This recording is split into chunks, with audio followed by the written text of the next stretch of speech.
O Salmo 99 faz parte do livro 4 dos Salmos.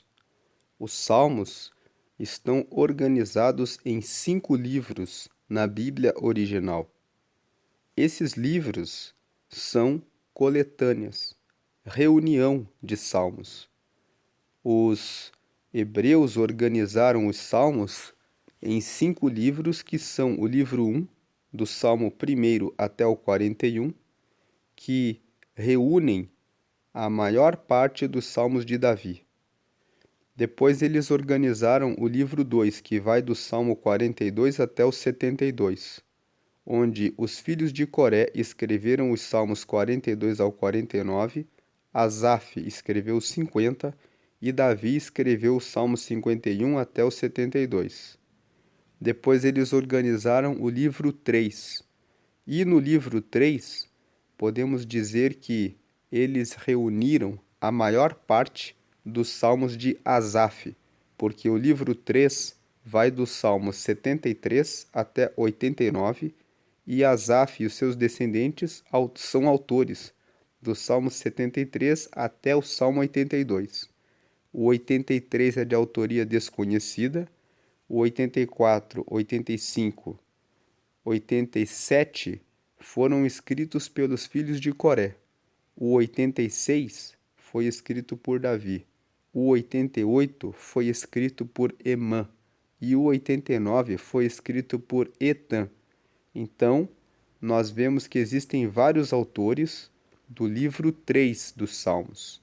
Mas como a maioria dos 73 até o 82 foram escritos por Asaf e seus descendentes, podemos dizer que praticamente o livro 3 é uma compilação, uma organização da maior parte dos salmos de Asaf. Depois nós entramos no livro 4, que é o livro que nós estamos meditando atualmente dos salmos, que vai do Salmo 90 até o Salmo 106. O livro 4, podemos dizer assim, é o livro dos salmos anônimos.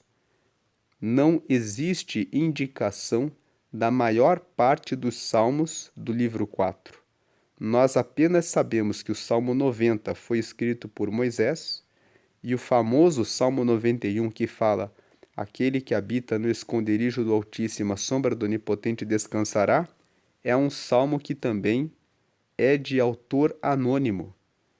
E desse livro 4, apenas se tem certeza que Moisés escreveu o Salmo 90 e que Davi escreveu o Salmo 103. O Salmo 95 atribui-se a Davi, por causa de um texto que foi escrito pelo autor de Hebreus. O autor que escreveu Hebreus, que muitos acreditam que tenha sido Paulo que escreveu Hebreus, fala no capítulo 4, no versículo 7, que Davi disse que se nós formos provados, devemos lembrar de Deus. E existe exatamente um texto que o autor de Hebreus cita, que está escrito no Salmo 95, no versículo 7 e 8. Então, por causa dessa referência do autor de Hebreus, de maneira indireta se acredita que Davi escreveu o Salmo 95. Mas, de resto, tirando o Salmo 90, que sabemos que foi Moisés, e o Salmo 103, que sabemos que foi Davi, e essa referência de Hebreus sobre o Salmo 95, que teria sido escrito por Davi, todos os outros salmos, do 90 até o 106, são de autoria desconhecida. Podemos dizer uma segunda coisa a respeito do livro 4 dos Salmos, que o livro 4 é um livro que reúne os salmos que falam do reinado de Deus, porque muitos desses salmos começam dizendo: O Senhor reina. E, lendo na tela o versículo 1 do Salmo 99, nós vemos que ele também começa assim: O Senhor reina.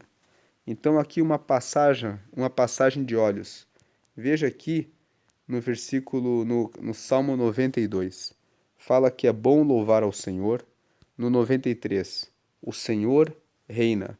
No 94, ele fala que ó Senhor Deus, a quem a vingança pertence. O 94 fala que Deus, ele tem o poder sobre o mal. Ele tem o poder da vingança, o que não deixa de ser uma forma de dizer que ele reina. O 95, vinde e cantemos ao Senhor, cantemos com júbilo. O 96, cantai ao Senhor um cântico novo. O 97, o Senhor reina.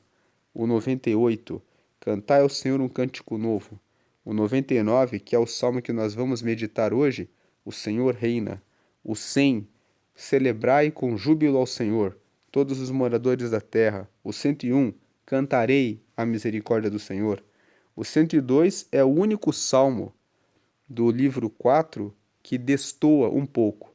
Ele é um salmo um pouco de lamentação. Senhor, ouve a minha oração e chegue a ti o meu clamor. Não escondas de mim o teu rosto no dia da minha angústia.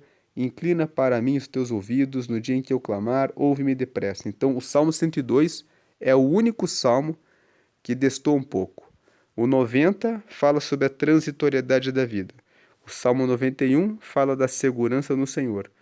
E depois o 92 e todos os outros salmos falam de que o Senhor reina, e o 102 ele destoa, porque ele fala de angústia.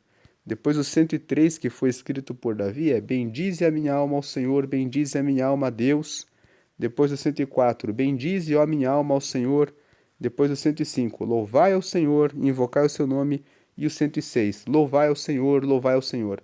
Então, uma característica do livro 4 é de que todos os salmos, a maioria dos salmos do livro 4, que não se sabe quem são os autores que escreveram esses salmos, todos eles estão focados em louvar ao Senhor, cantar ao Senhor, bendizer ao Senhor, honrar a Ele.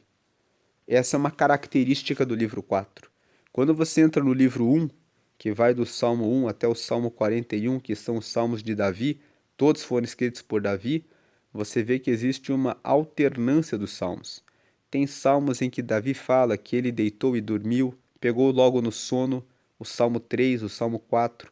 Tem salmos que são lamentações, como o Salmo 13, até quando, ó Senhor, tu me ouvirás? Tem salmos que trazem instrução, que são chamados de masquil. Quando você ver na sua Bíblia masquil de Davi, significa é um salmo de instrução, como por exemplo o Salmo 15. Senhor, quem morará no teu tabernáculo? Ele faz uma pergunta: quem vai morar no céu? E aí Davi começa a explicar: aquele que não difama com a língua, aquele que não aceita peita contra o seu próximo, aquele que é sincero de coração.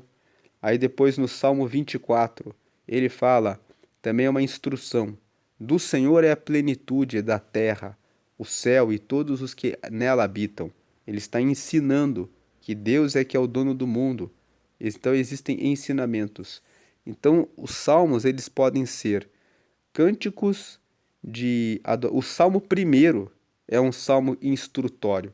Ele fala que aqueles que são justos, eles vão se desviar do mal, mas os ímpios vão perecer.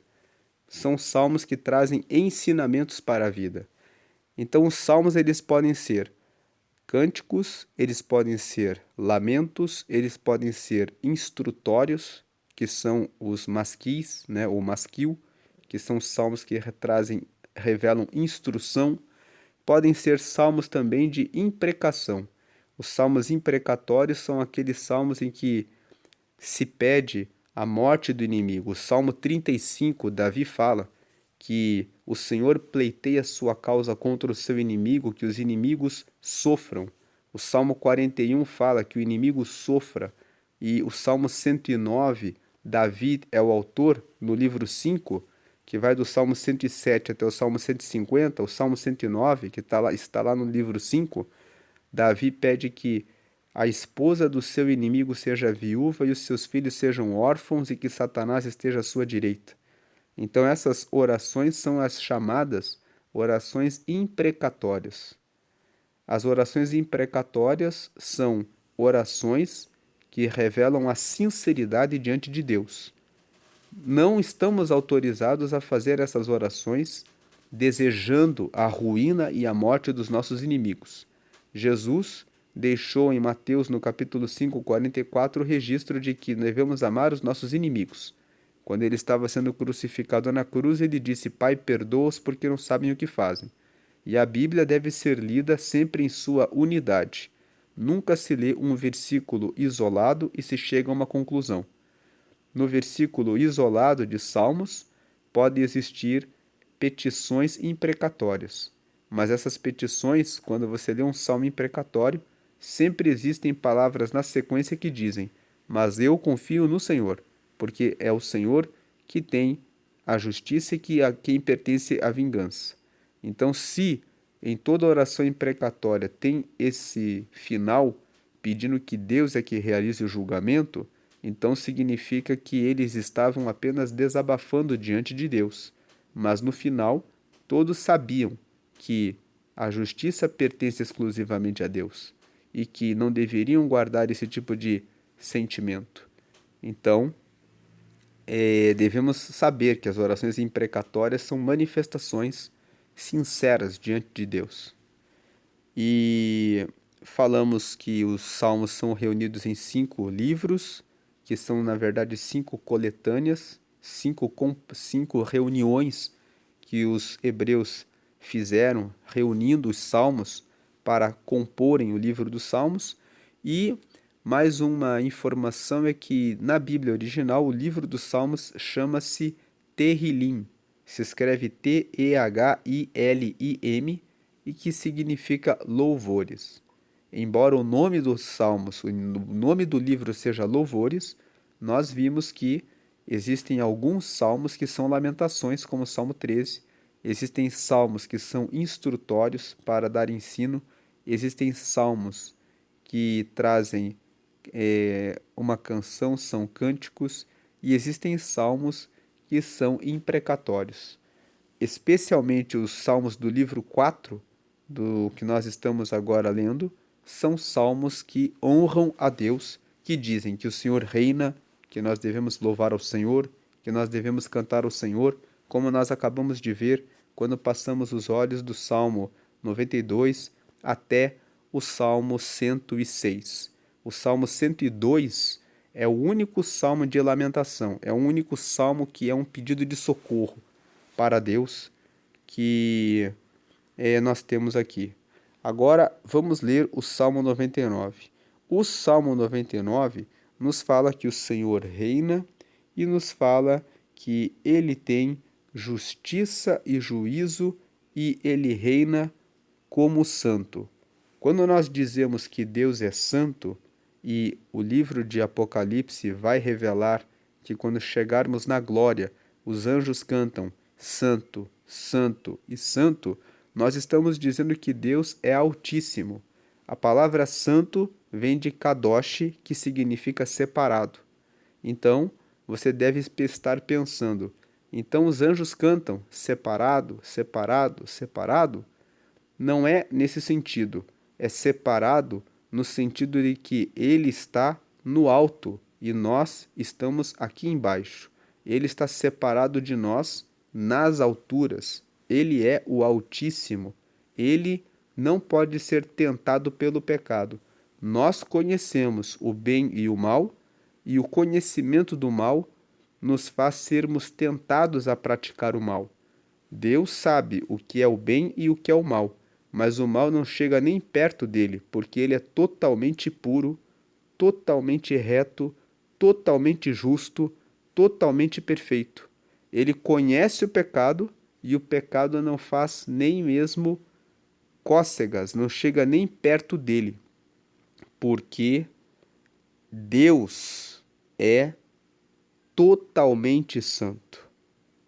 E é nesse sentido que ele é altíssimo. Por isso os anjos cantam Santo, Santo, Santo, dizendo: ele é realmente altíssimo, ele é realmente perfeito, ele é realmente digno de toda adoração e de toda glória e honra, porque o pecado não toca em Deus, não chega perto dele. Então, o Salmo 99, ele mais um salmo fala: O Senhor reina, tremam as nações. Ele está entronizado entre os querubins. Comova-se a terra. Os querubins são anjos poderosos. Então Deus está num trono no meio dos anjos poderosos. Existem algumas pessoas que acreditam no poder dos anjos. Se você acredita nisso, saiba que essa doutrina é uma doutrina que não tem respaldo na Bíblia. Nós devemos adorar exclusivamente a Deus e exclusivamente a Cristo, que morreu na cruz e nos deu a salvação. Os querubins são apenas anjos. Eles são evidentemente poderosos. A Bíblia fala que eles são poderosos, mas eles são servos do Deus Altíssimo. E como anjos, eles servem a Deus. Então, se você já ouviu alguma teologia de que você deve rezar ou orar para um anjo, reveja a Bíblia. Você deve orar apenas a Deus, em nome de Jesus.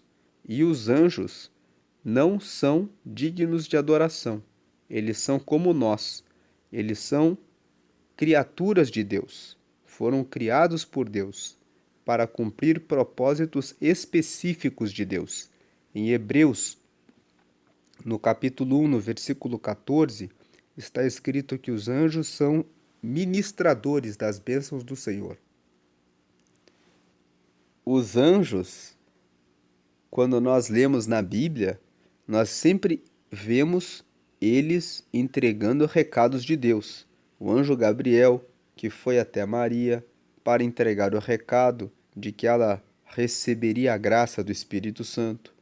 Você vê que os anjos apareceram no templo na época de Isaías, no capítulo 6, quando ele entrou no santuário no ano em que morreu o rei Uzias. Ele fala: eu vi ao Senhor, né, sentado na glória, e um anjo tocou a tenaz na brasa e veio e tocou na minha boca e eu fiquei purificado.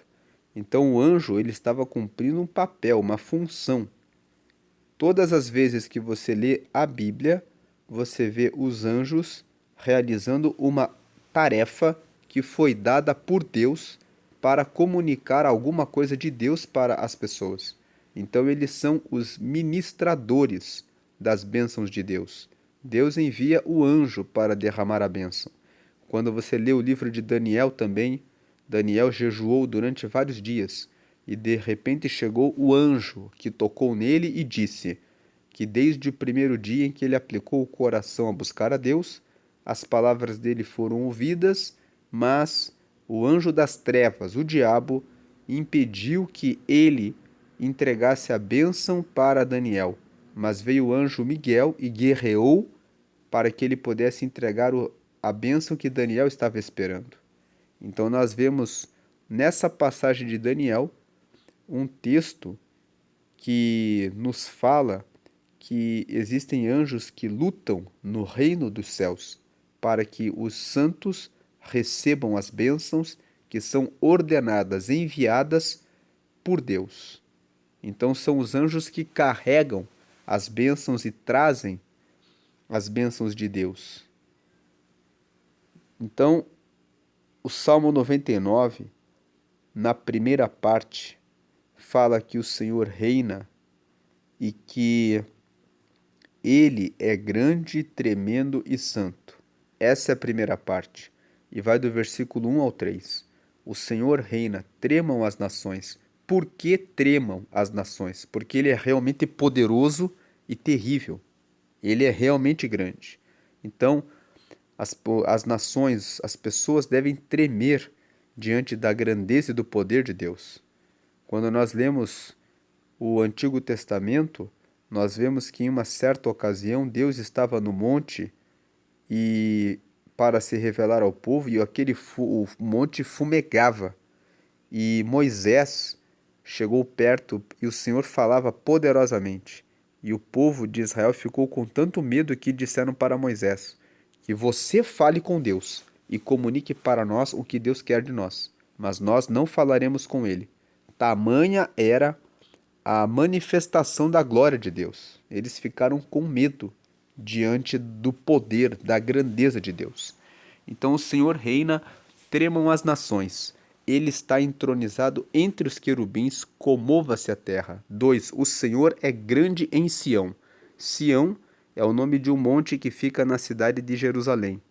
E nos Salmos é muito comum eles fazerem referência à própria cidade de Jerusalém, fazendo menção a Sião.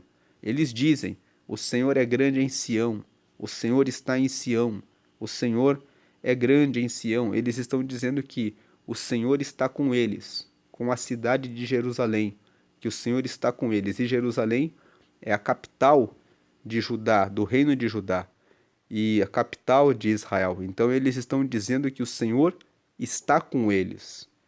Então o Senhor é grande em Sião e mais elevado que todas as nações. Veja que ele está dizendo que Deus é altíssimo. E no versículo 3, louvem o teu nome grande e tremendo, pois é santo. Então a primeira parte do Salmo 99 fala que o Senhor reina e ele reina porque ele é grande, tremendo e santo. Na segunda parte do Salmo 99, o salmista aqui fala sobre a justiça de Deus. Ele reina, mas ele não reina de qualquer maneira. Ele reina com justiça. Ele é um Deus que é justo. Então, a primeira parte, o Senhor reina, ele é grande, tremendo e santo. A segunda parte, o Senhor, ele reina com justiça. Vamos ver aqui o versículo 4. E a força do rei, esse rei está em letra maiúscula porque ele está falando sobre o Senhor, e a força desse rei que é Deus, a força dele ama o juízo. Tu firmas a equidade. A equidade é aquilo que é justo, a igualdade. O Senhor firma a igualdade. Fazes juízo e justiça em Jacó. Vamos lembrar que Jacó é o nome do pai dos 12 filhos que deram origem às 12 tribos de Israel.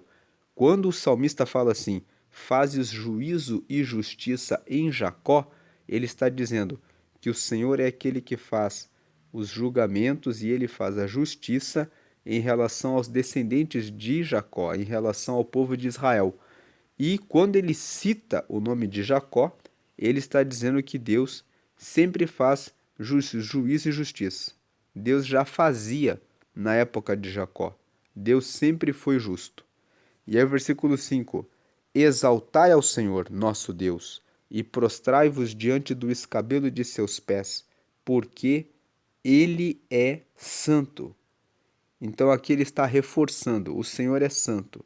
Santo, como nós já falamos, é separado do pecado, é separado do erro. Aqui ele está falando que ele é separado da injustiça, porque no versículo anterior, no 4, ele fala que o Senhor ama a justiça. Nessa parte, a segunda parte é Deus reina com justiça, ele ama a justiça. Então, nós devemos exaltar ao Senhor e colocarmos-nos de joelho, prostrados diante dele, porque ele é realmente santo, ele é realmente justo, ele é realmente elevado. Versículo 6. O 4 e o 5 é a segunda parte. O Senhor reina com justiça. Agora a terceira parte do Salmo 99. Na terceira parte, nós vemos que o Senhor ouve e responde. Então aqui nos versículos 6, 7 e 8, nós vemos isso. O Senhor ouve e responde. Versículo 6. Moisés e Arão entre os seus sacerdotes e Samuel entre os que invocam o seu nome, clamavam ao Senhor e ele os ouvia. 7. Na coluna de nuvem lhes falava. Eles guardavam os seus testemunhos e os estatutos que lhes dera. 8. Tu os escutaste, Senhor, nosso Deus. Tu foste um Deus que lhes perdoaste, posto que vingador dos seus feitos. Então, nessa terceira parte, versículos 6, 7 e 8, nós vemos o salmista falando para nós que Deus se revelou para Moisés, para Arão, para Samuel. Deus os escutou, Deus respondeu às orações deles. E Deus vingou as situações que eles pereceram, que eles enfrentaram. Quando Moisés e Arão ficaram impedidos de sair do Egito, o Senhor vingou a eles, derramando a praga, pragas no Egito, e a última praga foi a morte dos primogênitos. O Senhor realizou vingança em relação aos egípcios por segurarem o povo de Israel ali no Egito, querendo mantê-los como escravos. O Senhor ouviu, o Senhor ouve e responde, e ele vinga a causa do seu povo. Então esse salmo, ele termina no versículo 9 como ele começou. Ele começou dizendo que o Senhor reina, que o Senhor é grande e tremendo e que ele é santo. Que na segunda parte, que ele ama a justiça. Deus é honrado porque ele ama a justiça e Deus ouve e responde. Então, diante de um Deus que reina, que é justo e que ouve e nos responde, só nos resta, versículo 9, a quarta parte, a conclusão. Só nos resta exaltar ao Senhor, nosso Deus, e adorá-lo no seu santo monte, porque o Senhor, nosso Deus, é santo. Porque o Senhor, nosso Deus, é elevado, é separado do pecado, é realmente acima de todo pecado. Ele ri do pecado. Ele zomba do pecado, porque ele realmente não é tocado pelo pecado, porque ele está acima de todo pecado. Esse é o nosso Deus. Essa é a meditação do Salmo 99. O Senhor reina com justiça e nos ouve e responde, e por isso é digno de todo o reinado que ele exerce, porque ele está entre os querubins reinando, porque ele é muito digno. Esse é o Salmo 99. E hoje é dia 7 de novembro e nós começamos a meditar nos Salmos no dia 1º de agosto. Como são 150 salmos, nós vamos levar agosto, setembro, outubro, novembro e dezembro. São 5 meses para completar os 150 salmos. Cada dia estamos lendo um salmo. E todos os meses nós fazemos a leitura de Provérbios. Quem lê Provérbios todos os meses e aplica Provérbios todos os meses, durante 2 anos, toma decisões mais sábias. E quem lê Provérbios todos os meses e aplica por 5 anos, prospera em todos os seus caminhos. Então, sempre leia Provérbios. E aqui no mês de novembro, que nós estamos aqui no Salmo 99, nós estamos colocando no final de cada dia um vídeo chamado 5 minutos de meditação em Provérbios. E estamos deixando o capítulo do dia. Hoje é dia 7 de novembro, então eu vou deixar aqui o vídeo 5 minutos de meditação em Provérbios 7. Provérbios 7 fala a respeito de um jovem que se deparou com uma mulher adúltera e ele tropeçou. E o rei Salomão, nesse capítulo 7, fala da tolice de quem tropeça nesse erro, no erro do adultério, de se envolver com alguém que é casado. Então medite em Provérbios 7. Os provérbios trazem sabedoria. Do lado eu vou deixar um botão para que você possa se inscrever no canal. Deus abençoe a sua vida hoje e sempre. Glórias a Deus. Amém e amém.